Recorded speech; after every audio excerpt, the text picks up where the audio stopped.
मोहसिन नकवी साहब तो खुद पहले कहीं से काउंसलर का इलेक्शन जीत के दिखाए ना। तो ख्याल है किसी और का, तुझे सोचता कोई और है। हाँ जी, ख्याल भी किसी और का है, इसे सोच भी कोई और रहा है, इसे लागू भी कोई और ही करेगा। वो बार बार डसे गए। इमरान खान भी अब उनमें शामिल हो गए। ये फैसला कौन करता है कि पिछला निजाम जो है वो नाकाम हो गया? इस सोच से निकलना चाहिए कि पाकिस्तान एक तजर्बागार है और हम सब चाहिए हमें वो चूहे समझते हैं कि हमारे ऊपर ये तजर्बे करते रहेंगे। बिस्मिल्लाहिर्रहमानिर्रहीम, अस्सलाम वालेकुम। एक बार फिर पाकिस्तान की रियासत का दिल ललचा रहा है कि कुछ नए तजर्बात किए जाएं। वो तजर्बात जो 1947 के बाद कुछ अरसे में ही शुरू हो गए थे, और काश के ये तजर्बात पाकिस्तान के मुंतखब हुक्मरान करते, काश के ये तजर्बात पाकिस्तान की मुंतखब असम्बलियों और पार्लियामेंट से किए जाते, तो शायद उनके अंदर कौम का कोई कलेक्टिव विजडम नजर आ रहा होता। शायद उसकी जिम्मेदारी उन तजर्बात की नाकामी की कोई उठाने के लिए आज हमारे सामने होता। लेकिन अफसोस कि ये तजर्बात पाकिस्तान की मुक्तदरा की जानिब से किए जाते रहे, और एक बार फिर कुछ नई तब आजमाई की कोशिश हो रही है।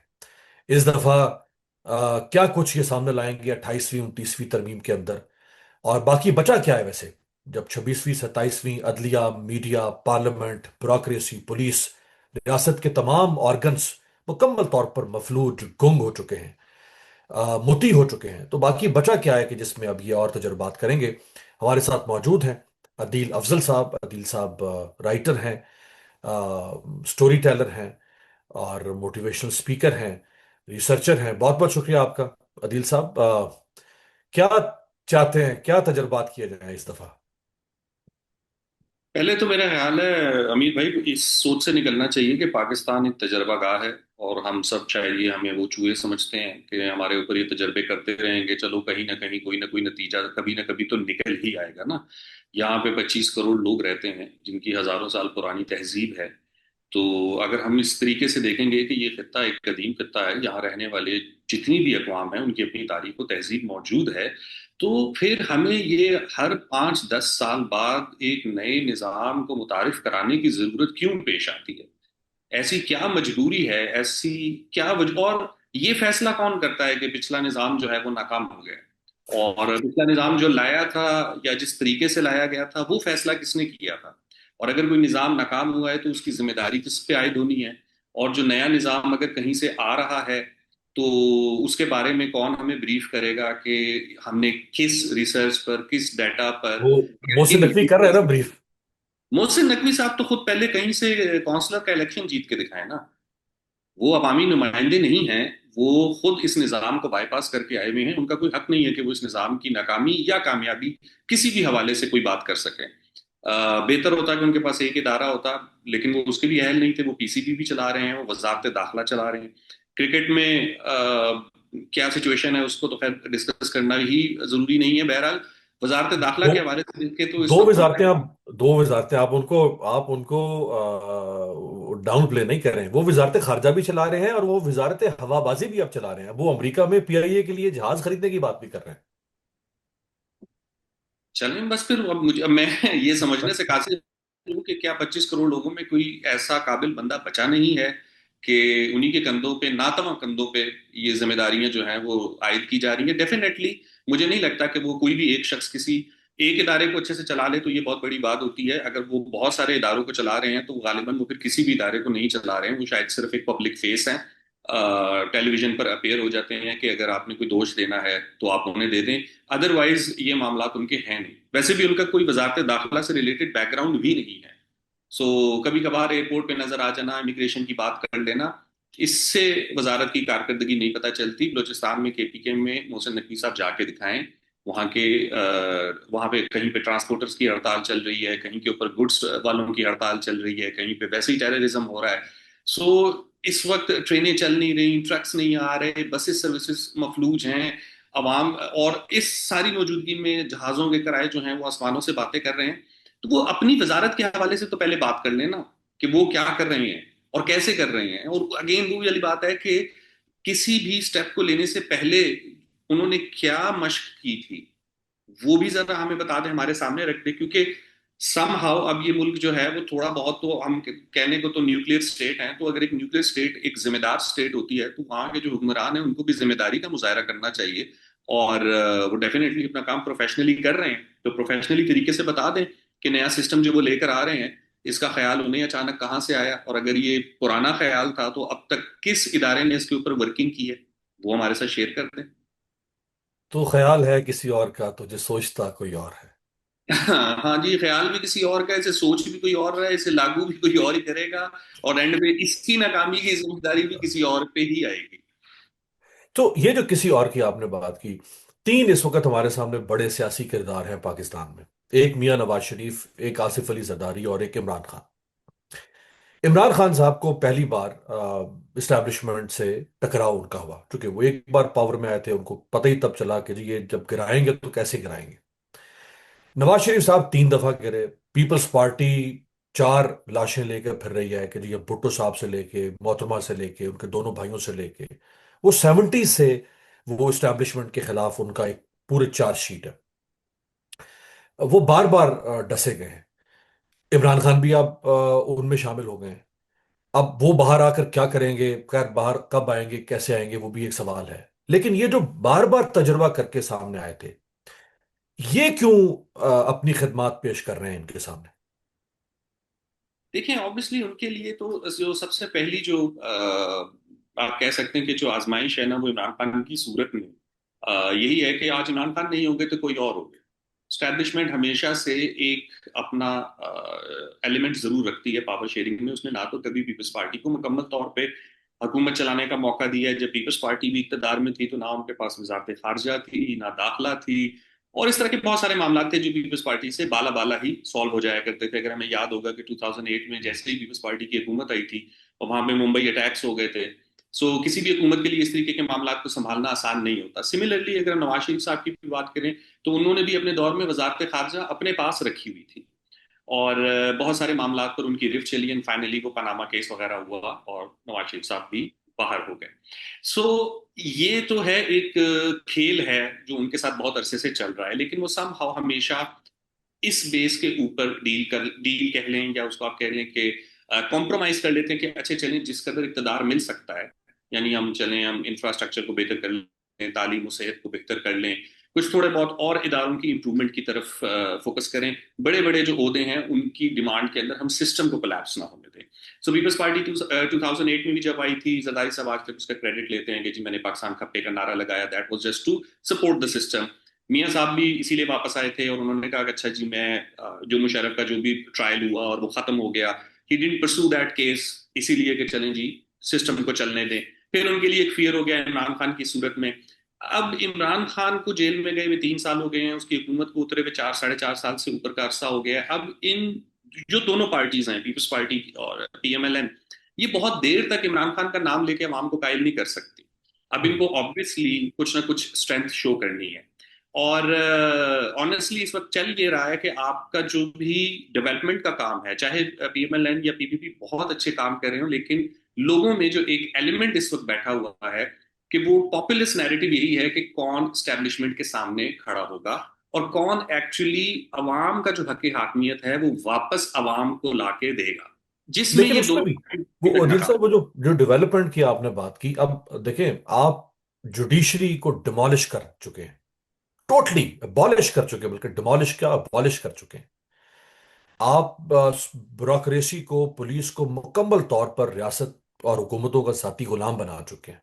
मीडिया मुकम्मल तौर पर आप डाउट बना चुके हैं। अब आप कह दी हमने ये सड़क बना दी, हम ये सड़क करके गुलाब से धो रहे हैं, हमने ये स्टेडियम बना दिया। कौमें इनसे बनती हैं या कौमें लिबर्टी से बनती हैं? कौमें सोच के तखय्युलात की आज़ादी से बनती हैं? कौमें तकल्लुम से बनती हैं? कौमें इंसाफ से बनती हैं? कौमें इदारों से बनती है? कौमें इनसे बनती है?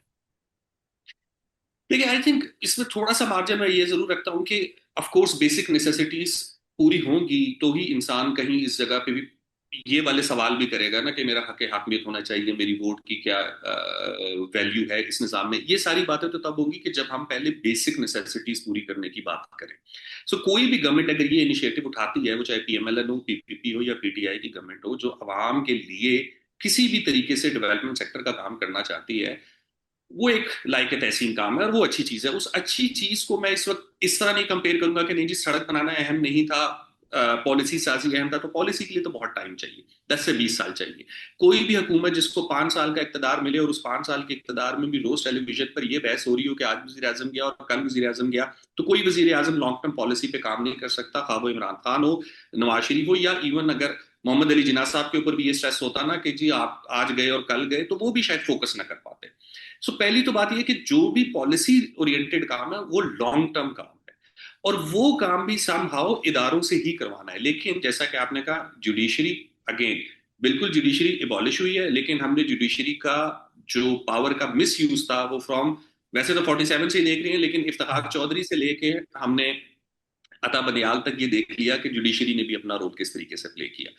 सो बहुत सारे काम जो है, अब चाहे हमारे पिछले जितने चीफ जस्टिस रहे, अता बंदियाल रहा है, काजी फायज ईसा रहा है, उससे पहले इफ्तिखार मोहम्मद चौधरी रहा है, और इवन अभी अय्या अफरीदी साहब है, सबके सब तो मतनाज़ हैं। हम्म। यही उसके ऊपर एक एक एक जो काजी उल कजा कहते हैं, यानी जो चीफ जस्टिस होता है, उसका हम्म। कैलिबर बहुत ऊपर होना चाहिए, कि उसके बिल्कुल बेदाग माजी उसका होना चाहिए। लेकिन बिल्कुल। अनफॉर्चुनेटली ऐसा है नहीं, बस ये भाई, पिछले 20 साल की।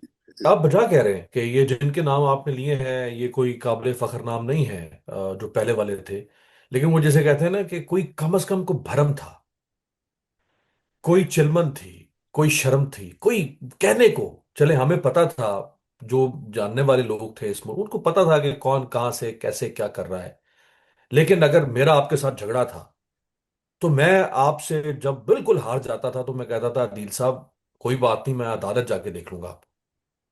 यार, आपने मुझसे वो मान ही ले लिया है, वो आस ही आपने मुझसे ले ली है, वो भी खत्म कर दिया आपने। देखें, अगेन वही वाली बात है ना कि जिस जो भी इस वक्त के मुल्क के इस वक्त जितने भी बड़े फैसले हुए, एटलीस्ट पिछले जितने भी अरसे में हमने देखे हैं, वो चाहे वोट ऑफ नो कॉन्फिडेंस से लेट्स से शुरू करते हैं, उससे पहले की हिस्ट्री भी हम्म। वैसी ही है, लेकिन वोट ऑफ नो कॉन्फिडेंस से लेके अभी तक जितने भी फैसले हुए हैं, वो चाहे 26वीं तरमीम है, 27वीं है, या और उसके अलावा डिसीजन मेकिंग हुई है, वो डिसीजन मेकिंग पार्लिमानी तो है ही नहीं ना। हम्म। यानी सियासतदान एक दूसरे से मिलते हैं, बैठकों में बैठते हैं, और गिव एंड टेक हो जाता है, बार्गेन हो जाता है, अच्छा तुम्हारा गवर्नर लग जाएगा, फलां को वजारत मिल जाएगी, फलां का चीफ सेक्रेटरी आ जाएगा। अभी 2 जजेस तैनात नहीं हुए, तो इतना दोनों पार्टियों में जो मिसाक जमहूरियत था, वो 2 जजेस की तैनाती के मसले पे वो लड़खड़ा सा गया मिसाक जमहूरियत। हालांकि पीपल्स पार्टी इस गवर्नमेंट में बराबर की शेयर है, मतलब हम्म। बराबर से ज्यादा शेयर रखती है, लेकिन आप देखें कि जैसे ही कोई मलबा डालने की बात आती है, तो वो फौरन से पहले नून लीग को आगे कर देते हैं कि हमारा कोई कसूर नहीं, हालांकि सदर भी आपका है, 2 सूबों में आपकी हुकूमत है, 2 सूबों में आपके गवर्नर हैं, और कितनी पावर चाहिए पीपल्स पार्टी के चेयरमैन पास? सेनेट इनका है।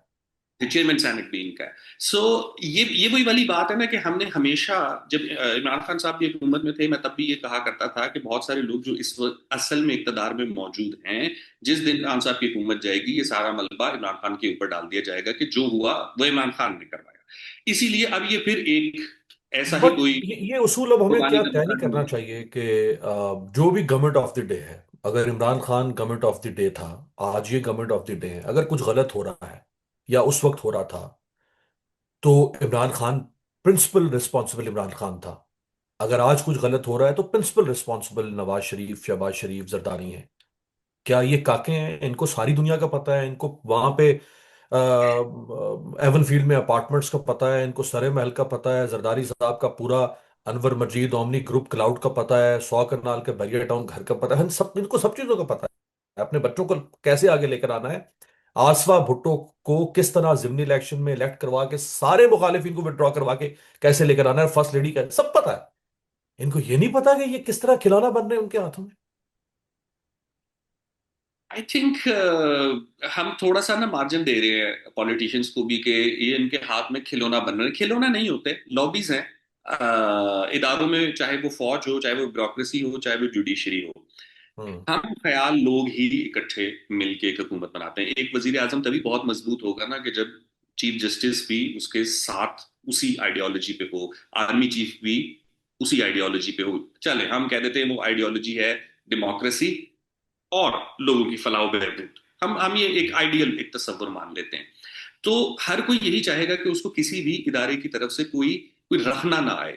लेकिन ये वैसे ही एक बुनियादी प्रिंसिपल्स के खिलाफ है कि अगर कोई आदमी सारे अपने हमायती ले आया, तो उसके मुखालिफ कौन होगा, जो जो इस वक्त हम देख रहे हैं। इस वक्त हम्म। आपका जो मेन स्ट्रीम मीडिया, उसके ऊपर main issues completely wash out हो चुके हैं। कोई हम्म। डिस्कशन नहीं हो रही। पंजाब गवर्नमेंट के ऊपर आप बिल्कुल क्रिटिसिज्म नहीं कर सकते। पंजाब पुलिस, सीसीडी पिछले 6-7 महीने में क्या कुछ कर रही है उसके ऊपर कोई डिस्कशन नहीं हो रही। इनफैक्ट डिस्कशन को बल्कि डिस्कस करके बल्कि वो जो गिराया जा सीसीडी रहा का हेड है, वो जो एडिशनल आईजी है, सुहेल जफर चड्ढा, उसको अभी प्रेसिडेंशियल अवार्ड देने जा रहे हैं। है। ऑफ कोर्स देंगे। देखिए ना जी, मैं वही कह रहा हूँ, इन अवार्ड्स की भी क्या हैसियत है? आप अपने जो आपके पर्सनल टास्क हैं वो अगर कोई पूरे करके दे रहा है, ठीक है, सो मेडल देना बनता है। अभी कश्मीर में इलेक्शन हो रहा था, वहां पे थ्रू आउट हमारा सोशल मीडिया ऐसी न्यूज चले, उसमें बहुत सारी फेक्स भी होंगी लेकिन बहुत सारी ओरिजिनल वीडियोस भी थी। वहां पे लाठीचार्ज हम्म। चल रहा है, शेलिंग हो रही है, फायरिंग हो रही है, और हम पूरे के पूरे 40-45 चैनल पे क्या देख रहे हैं? नून लीग का उम्मीदवार आगे है, पीपल्स पार्टी का उम्मीदवार पीछे है। टर्न आउट किसी ने नहीं डिस्कस किया कि आजाद कश्मीर में एक्चुअली कितने परसेंट लोगों ने वोट डाला है। आजाद कश्मीर की आबादी शायद मेरे ख्याल से बलूचिस्तान से भी फॉर श्योर कम है, एरिया तो रहने ही दें। यकीनी तौर पे कम है। बलूचिस्तान की सवा सवा करोड़ है, ये तो शायद 4 मिलियन के करीब है मेरा ख्याल। 80-80 लाख के करीब आजाद कश्मीर की आबादी, जिसमें से बहुत सारे बाहर रहते हैं। उस आजाद कश्मीर में आप ऐसे इलेक्शन करा रहे हैं जैसे हिंदुस्तान में इलेक्शन होता है, कि मरहलावार, यानी आपने पहले मीरपुर और कोटली में करवाया है, उसके बाद आपने बाग और मुजफ्फराबाद में करवाया है, और रावला कोट जहां पर इस वक्त प्रोटेस्ट चल रहा है, धरना चल रहा है, वहां तो आपने इलेक्शन करवाया ही नहीं है। तो अगर आपको आजाद कश्मीर में इलेक्शन इस तरह करवाना पड़ गया है, तो आप अगले 2026 का इलेक्शन किस तरह सोच रहे हैं? वो फिर क्या एक एक गली में करवाएंगे? मतलब ये देखिए, जिस तरह मिसट्रस्ट। मैनेजमेंट होगी धांधली की आसान, उसी तरह ही करवाएंगे। अब देखें ना, इलेक्शन तो कोई भी हमारे यहाँ अल्हम्दुलिल्लाह शफाफ नहीं हुआ। मैं इसीलिए कह रहा हूँ कि हमने पहले डेमोक्रेसी का बहुत ज्यादा वावेला किया। 70-78 साल टूटी फूटी डेमोक्रेसी हम चलाते रहे हैं। उसमें जो थोड़ी सी हुकूमतें आई हैं पीपल्स पार्टी की, पीएमएलएन की या पीटीआई की, उसमें हमने देख लिया कि उनके हाथ में कितना कोई इक़्तिदार था। लेकिन एटलीस्ट हम उसमें उनको रिस्पॉन्सिबल ठहरा सकते हैं। देखिए, मुशर्रफ हम्म। साहब के जो 10 साल थे उसमें हम किसको रिस्पॉन्सिबल ठहराएं? कोई नहीं है। जनरल जिया के 10 साल में कौन? अगेन, अकेला परवेज मुशर्रफ रूल नहीं कर रहा था, उसके साथ बहुत से लोग थे। अकेला हम्म। जनरल जिया नहीं कर रहा था, अकेला जनरल मुशर्रफ को अयूब देखे नहीं। ना, कॉफ लीग ने सपोर्ट किया, पीपल्स पार्टी से एक धड़ा टूटा, पैट्रियट बनी, ये फैसल सालेह हयात, नूर शकूर वगैरह, ये सब उसके चले साथ जाते शामिल हैं, हुए। फिर वापस आ जाते हैं।